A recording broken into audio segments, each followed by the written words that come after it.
বিসমিল্লাহির রহমানির রহিম। আলহেরা মাল্টিমিডিয়ার পক্ষ থেকে আমি জাহিদুল ইসলাম আপনাদেরকে জানাচ্ছি সালাম এবং শুভেচ্ছা। এবার আমরা ফটোশপ লার্নিংয়ের যে প্রজেক্টটি দেখব তা হচ্ছে কিভাবে একটি ওয়েবসাইটের মোকআপ তৈরি করা যায়। আমরা হয়তো অনেকেই জানি না যে মোকআপ মানে কি। মোকআপ মানে হচ্ছে যে আমরা একটি ওয়েবসাইটের যখন কোনো টেমপ্লেট তৈরি করি, যেমন আমরা স্ক্রিনে এখানে দেখতে পাচ্ছি একটি ওয়েবসাইটের টেমপ্লেট। এখানে উপরের অংশটুকে আমরা বলি হেডার অংশ এবং মাঝখানের অংশটুকে বডি বলি এবং নিচের এই অংশটুকুকে ফুটার বলে থাকি। আমাদের এই যে আমরা এই টেমপ্লেট তৈরি করেছি, এখানে যে হেডারের সাইজ আমরা কত দিব এবং ফুটারের সাইজ কত দিব এবং এখানে মাঝখানে যে বডি থাকবে বডির মধ্যে কিভাবে সাইড বার কতটুকু সাইজের দিব, অর্থাৎ এই যে আমরা যে পরিমাপে এই কাজগুলো করব সেই আমাদের সেই ওভারভিউটি, অর্থাৎ আমাদের টোটাল টেমপ্লেট তৈরি করতে যে সাইজ দিতে হয় সেই সাইজটিকেই সাধারণত মোকআপ বলে থাকি। আমরা এবার দেখব যে কিভাবে এই মোকআপটি তৈরি করা যায়। এই জন্য প্রথমেই আমাদের যে কাজটি করতে হবে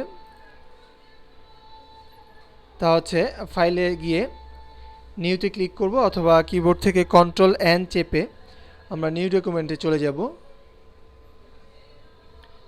এখানে আমরা এখানে যে ওয়াইড আছে এটি 1280 দিয়ে দিব, 1280 পিক্সেল, এবং হাইট 1024 পিক্সেল দিব এবং রেজুলেশন 300 রেখে কালার মোড 8GB রাখবো। এবং এখানে যে ব্যাকগ্রাউন্ড কন্টেন্টস আছে এটি অনেক সময় বাই ডিফল্ট হোয়াইট সিলেক্ট থাকে, তখন এটিকে ট্রান্সপারেন্ট সিলেক্ট করে দিতে হবে। সিলেক্ট করে ওকে বাটনে ক্লিক করব।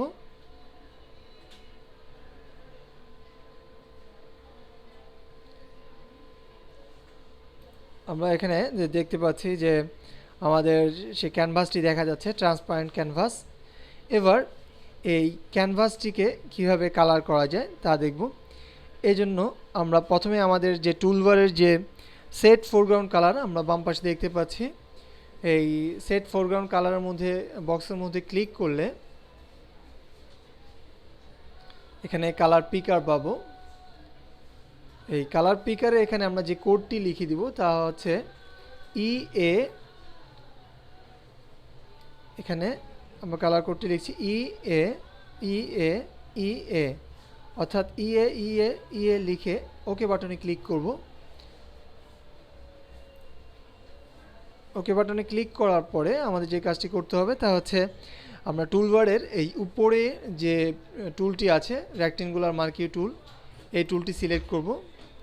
এই টুলটি সিলেক্ট করে আমাদের এই পুরো ক্যানভাসটিকে এভাবে মাউস পয়েন্টার দিয়ে ড্র্যাগ করে অর্থাৎ টেনে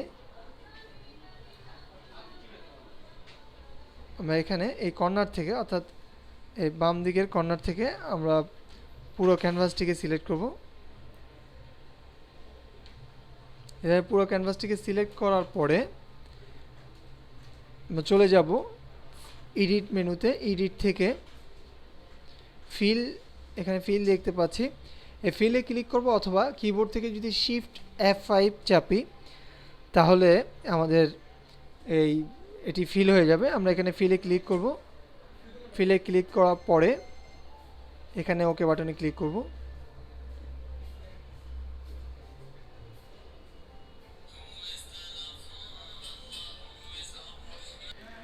এবার আমরা যে কাজটি করব তা হচ্ছে এই সিলেকশন এরিয়াটিকে ডিসিলেক্ট করার জন্য কিবোর্ড থেকে কন্ট্রোল চেপে ধরে যদি ডি চাপি তাহলে এটি ডিসিলেক্ট হবে।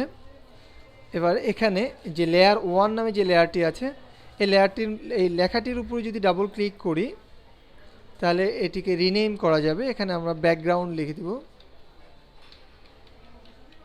ব্যাকগ্রাউন্ড লিখে দিব। লিখে দেওয়ার পরে এই লেয়ারটির মধ্যে যেন আর কোনো কিছু আঁকা না যায়, অর্থাৎ এই লেয়ারটিকে যেন এডিট করা না যায়, সেজন্য এখানে যে এই তালার মতো যে চিহ্নটি আছে অর্থাৎ লক, এই লকের মধ্যে ক্লিক করলে আমাদের এই ব্যাকগ্রাউন্ড লেয়ারটি লক হয়ে যাবে। এখানে আমরা দেখতে পাচ্ছি যে ব্যাকগ্রাউন্ড লেখার পাশে এই লক চিহ্নটি চলে আসছে।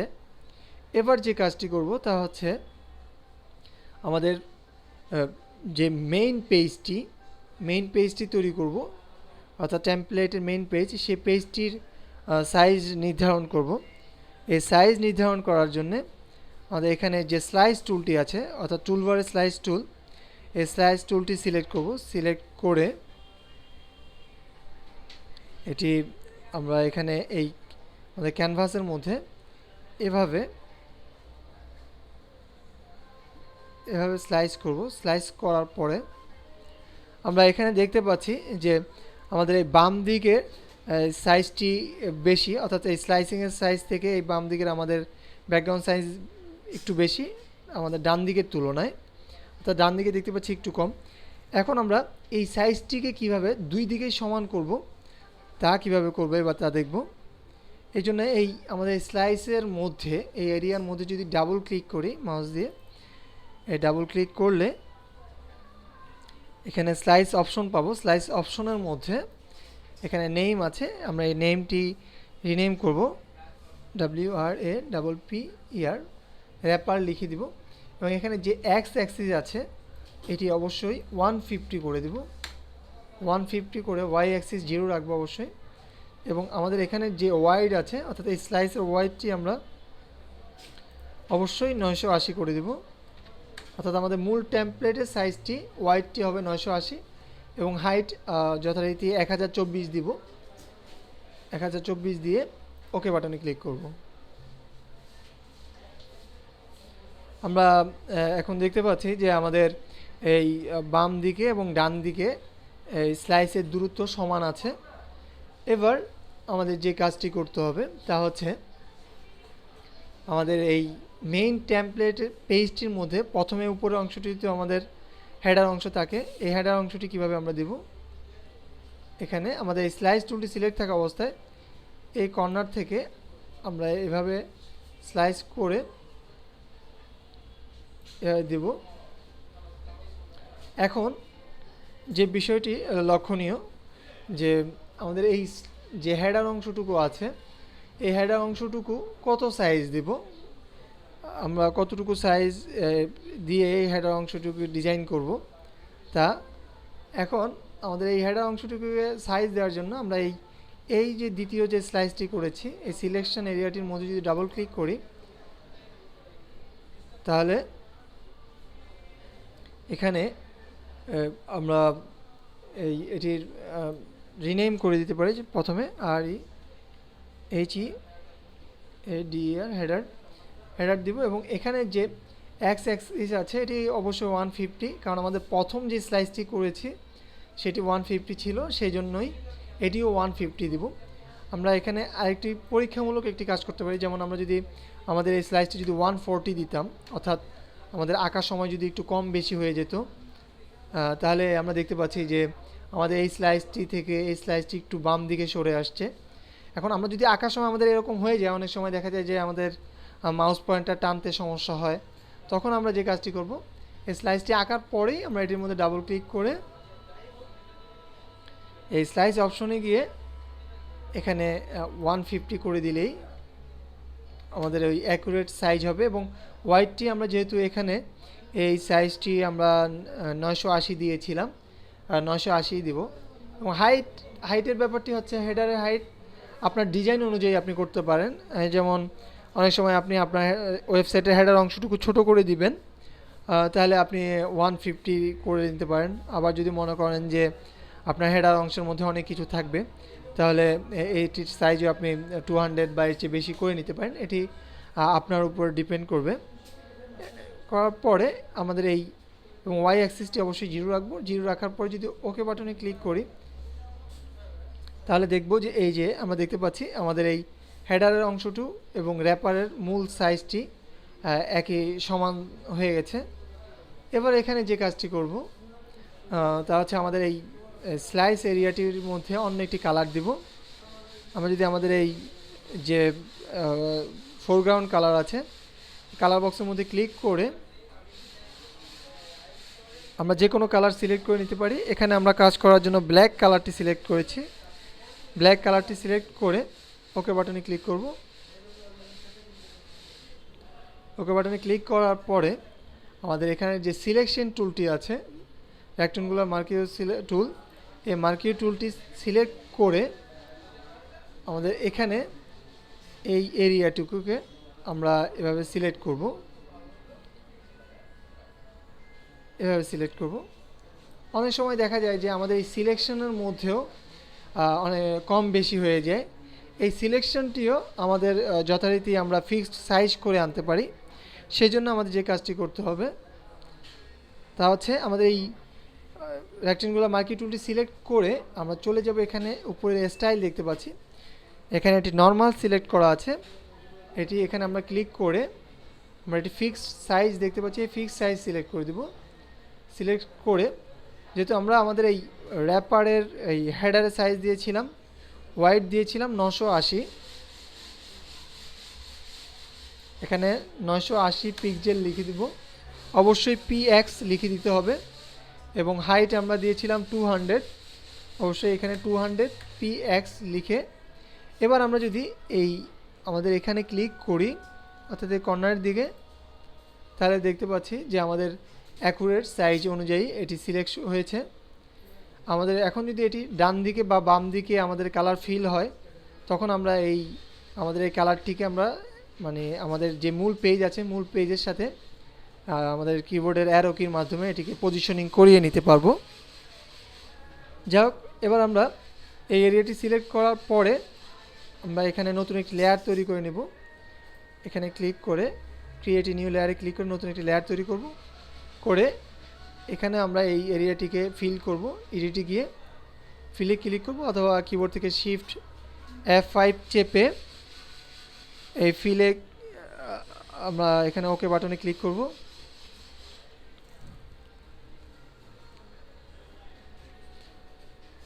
আমরা দেখতে পাচ্ছি আমাদের এই হেডার অংশটুকু ব্ল্যাক কালার সিলেক্ট হয়েছে। এবার আমরা এই সিলেকশনটিকে ডিসিলেক্ট করানোর জন্য কন্ট্রোল ডি চাপবো। আমরা দেখতে পাচ্ছি এটি ডিসিলেক্ট হয়েছে। এবার আমাদের এখানে যে মূল কাজটি তা হচ্ছে আমরা যদি আমাদের এই পেজটির অরিজিনাল সাইজ দেখতে চাই, অর্থাৎ এই এখানে আমরা 50% দেখতে পাচ্ছি, এটি যদি 100% দেখতে চাই তাহলে আমরা কিবোর্ড থেকে কন্ট্রোল চেপে ধরে যদি প্লাস চিহ্ন চাপি, আমরা একবার প্লাস চাপলে এখানে দেখতে পাচ্ছি নিচের দিকে বাম দিকের কর্নারে যে এখানে 66.67% আছে। আমরা যদি আবার কন্ট্রোল চাপ দিয়ে ধরে যদি প্লাস চিহ্ন আরেকবার চাপ দিই, তাহলে আমরা অরিজিনাল যে আমাদের টেমপ্লেটের সাইজ আমরা সেটি দেখতে পাবো। তাহলে এখানে দেখতে পাচ্ছি যে আমাদের এই আমরা এখন পুরো পেজটি দেখতে চাইলে কিবোর্ড থেকে ট্যাব কি আছে, বাম দিকে যে ট্যাব কি আছে এই ট্যাব কিটির মধ্যে চাপলেই আমাদের এই টুলবার চলে যাবে, আমাদের এই টুলবারগুলো চলে যাবে।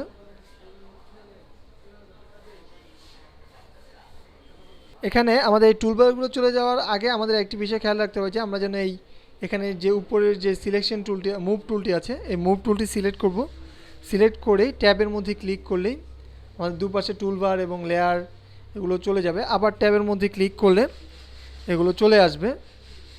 আমরা যদি আবার আমাদের এই সাইজটিকে ছোট করতে চাই, অর্থাৎ এখানে যদি 50% করতে চাই, তাহলে এখানে 50 লিখে এন্টার চাপ দিলেও হবে, অথবা কিবোর্ড থেকে কন্ট্রোল চেপে ধরে যদি আমরা দুবার মাইনাস চাপি, দুবার মাইনাস চাপলে আমরা ওই আমাদের এই 50% সাইজে চলে যাব। এবার এখানে যে কাজটি করব, অর্থাৎ আমাদের এই যে স্লাইস এরিয়াটি সিলেক্ট হয়ে আছে এটিকে ডিসিলেক্ট করার জন্য আমরা এই স্লাইস টুলটি সিলেক্ট করব। সিলেক্ট করে যদি কন্ট্রোল চেপে ধরে এই সিলেকশন এরিয়ার বাইরে যদি আমরা কিবোর্ড থেকে কন্ট্রোল চেপে ধরে ক্লিক করি, তাহলে দেখতে পাচ্ছি এই সিলেকশনটি চলে গেছে। এবার এখানে যে কাজটি করব তা হচ্ছে আমাদের এই প্রথম যে কালারটি দিয়েছি অর্থাৎ লেয়ারের কালার, হেডারের কালার, তো আমরা এখানে এই লেয়ারটির নাম আমরা চেঞ্জ করে দেব। এই লেয়ার লেখাটির মধ্যে এখানে আমরা BG লিখে দিতে পারি অথবা ব্যাকগ্রাউন্ড লিখে দিলে হবে, অর্থাৎ হচ্ছে এটি আমাদের হেডারের ব্যাকগ্রাউন্ড BG লিখলেই হবে। এবার আমাদের এখানে একটি লোগো তৈরি করব। এই ডিজাইনগুলো আমরা আমাদের ইচ্ছা মতো করতে পারবো। তো এখানে আমি প্রাইমারি লেভেলে আপনাদেরকে দেখিয়ে দিচ্ছি যে কিভাবে এই জিনিসগুলো করবেন বা এবং কিভাবে গ্রুপ করবেন, কিভাবে লেয়ারগুলোকে আমরা সাজাবো তা দেখব। আমরা এখানে এই উদাহরণস্বরূপ একটি স্যাম্পল দেখাচ্ছি এখানে। এখন আমরা যদি এই রেক্টেঙ্গুলার টুলটি সিলেক্ট করে এখানে আমরা কালার চেঞ্জ করে অন্য একটি কালার চেঞ্জ করলাম। আমরা এখানে কালার দিয়ে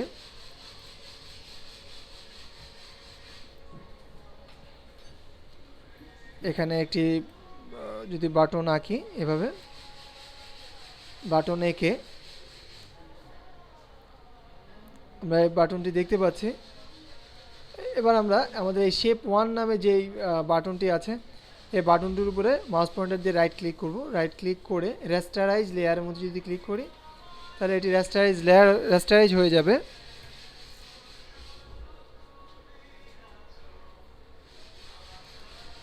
এবার আমাদের যে কাজটি করতে হবে তা হচ্ছে এই বাটনটির মধ্যে আমরা একটি টেক্সট লিখব।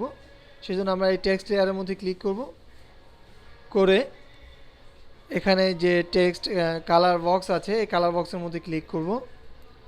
করলে কালার পিকার পাবো। কালার পিকারে এখানে আমরা ব্ল্যাক কালার বা হোয়াইট কালারও সিলেক্ট করে দিতে পারি, বা একটু ব্ল্যাক কালারও সিলেক্ট করে দিতে পারি। আপনি আপনার ইচ্ছা মতো যে কোনো একটি কালার দিয়ে নিতে পারেন, বা রেড কালার দিলাম, দিয়ে ওকে বাটনে ক্লিক করেন। এবার এখানে আমরা ক্লিক করব। ক্লিক করলে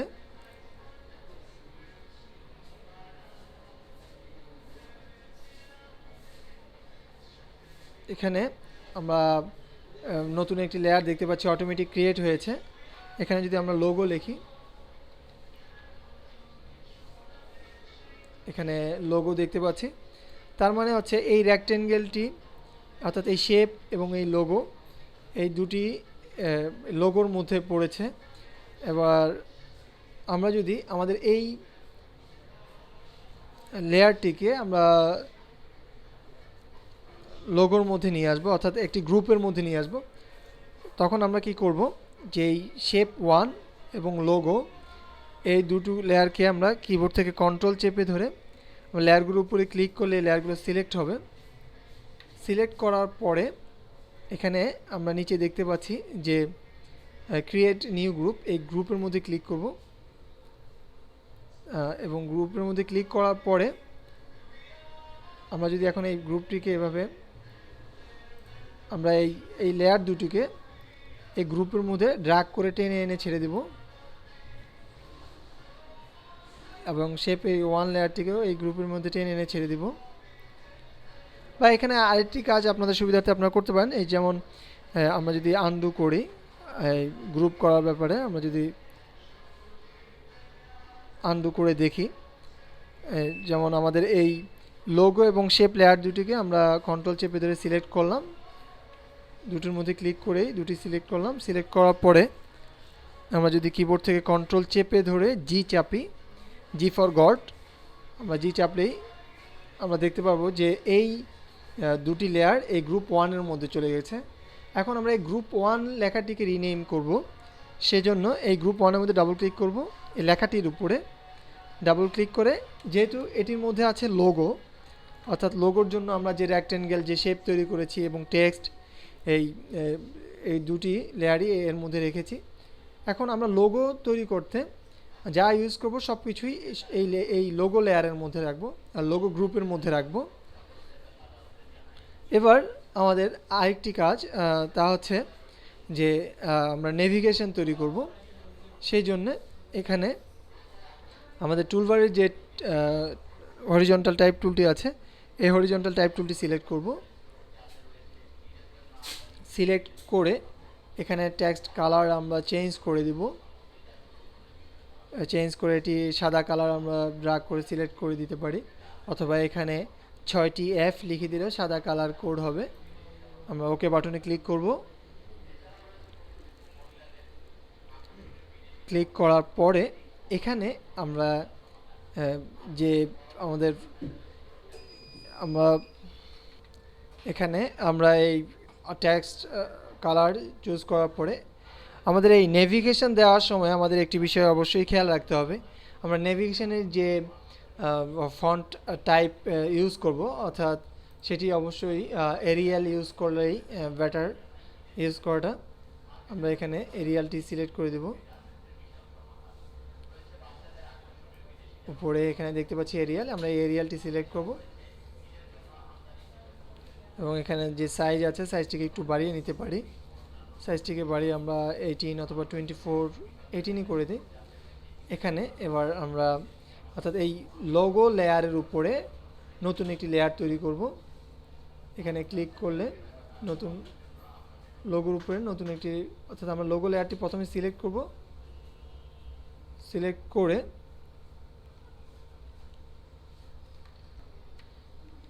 এই লোগো লেয়ারটি সিলেক্ট করার পরেই আমরা এই ক্রিয়েট এ নিউ লেয়ার এখানে ক্লিক করব। তাহলে উপরে দেখতে পাচ্ছি নতুন একটি লেয়ার তৈরি হয়েছে।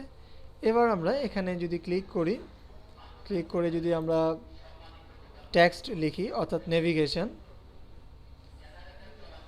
এখানে যেমন লিখি হোম, এখানে আমরা সাইজ একটু বড় দেখতে পাচ্ছি, আমরা এটিকে একটু ছোট করে নিতে পারি বা আপনি আপনার ইচ্ছা মতো সাইজ করে নিতে পারবেন। যেমন এখানে আমরা হোম দিলাম,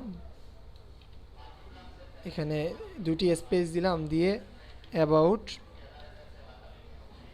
দিলাম এবং আবার দুটি স্পেস, অর্থাৎ প্রতিটি টেক্সটের পরে দুটি স্পেস দিব। দিয়ে এখানে যদি আমরা শুধু কন্ট্যাক্ট দেই, কন্ট্যাক্ট, আমরা এই তিনটি মেনু দিলাম। আপনারা যখন কাজ করবেন, নিজেদের ডিজাইন করবেন, তখন নিজেদের ইচ্ছা মতোই প্রয়োজন অনুসারে আপনারা এখানে এই টেক্সট এডিট অর্থাৎ মেনু দিয়ে নিতে পারবেন। এবার যে কাজটি করতে হবে, আমাদের টুলবারের যে মুভ টুলটি আছে, মুভ টুলটি সিলেক্ট করব। সিলেক্ট করে আমরা কিবোর্ডের যে লেফট অ্যারো কি আছে এটির মাধ্যমে আমরা এটিকে বাম দিকে অথবা ডান দিকে পজিশনিং করে নিতে পারবো।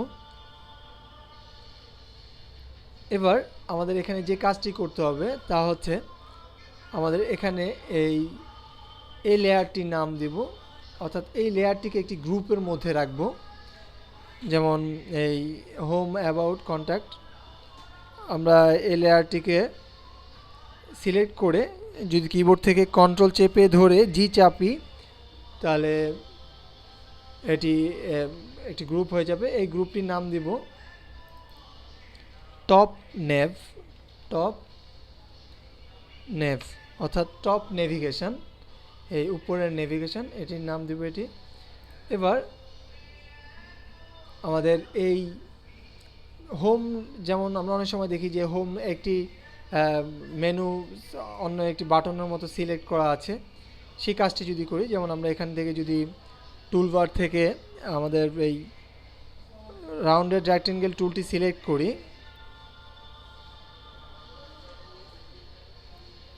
সিলেক্ট করার পরে এখন আমরা এই রাউন্ডেড রেক্ট্যাঙ্গেল টুলের এই কালারটি আমরা যদি একটু চেঞ্জ করে নিই, সাদা না দিয়ে, যেহেতু আমাদের টেক্সটের কালার সাদা, আমরা যদি একটু এই ধরনের যে কোনো একটি কালার আমরা সিলেক্ট করে নিই।